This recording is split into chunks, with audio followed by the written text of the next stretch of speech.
बहुत दिनों से वाइफ़ बोल रही थी गोरखपुर ले चलो, तो मैं गोरखपुर जा रहा हूँ। सुबह-सुबह आया तो नाई की दुकान पे, तो यहाँ खाली था, तो एक बंदा बैठा हुआ था, तो मैंने बोला मेरी शेविंग बनवा दो। शेविंग बनवा के मैं हो गया था सेट। सेट होने के बाद चला गया घर। घर जाके किया नहाना।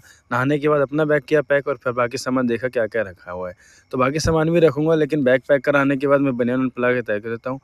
बैग पैक कर दिया। बैग पैक करने के बाद मैं इंतज़ार कर रहा हूँ कि वाइफ़ कब तैयार होएगी, तो उसे तो अभी लगने वाला टाइम, तब तक मैं हो जाता हूँ पूरा तैयार। तैयार होने के बाद मैं देखता हूँ अपने आप को कि मैं तो सही लग रहा हूँ ना, मैं तो सही लग रहा हूँ, लेकिन बैठ जाता हूँ, इंतज़ार करता हूँ।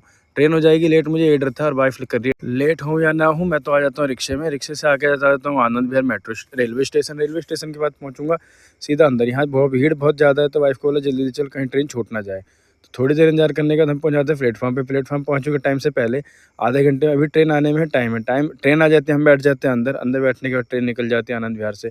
थोड़ी देर बाद हम थोड़ा आराम करेंगे, और आराम करने के बाद कुछ खाएँगे-पिएँगे। इतने में देखता हूँ आनंद विहार से निकल गई ट्रेन। फिर वहाँ थोड़ी चाय भी ली, चाय नमकीन खाया। नमकीन खाने के बाद रात हो गई।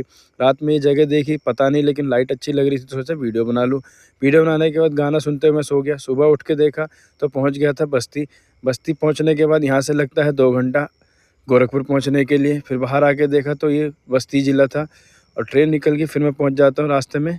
नज़ारे को देखते-देखते मैं पहुँचूँगा गोरखपुर, लेकिन अभी भी सफ़र टाइम नहीं था, क्योंकि ट्रेन रोक दी रास्ते में। रास्ते में रोकने के बाद हम पहुँच जाते हैं गोरखपुर जंक्शन। जंक्शन पहुँचने के बाद यहाँ पे मैं उतरूँगा। उतरने के बाद मैंने अपने ससुर जी को फ़ोन कर दिया कि जल्दी आ जाना, लेकिन उन्होंने तो बोला कि हम लोग आराम से आएँगे। 1 घंटा इंतज़ार करने के बाद थोड़ी देर मँगाई हमने कॉफ़ी। कॉफ़ी पीने के बाद थोड़ी कॉफ़ी मैंने पी, और थोड़ी-सी कॉफ़ी वाइफ़ को पिलाई।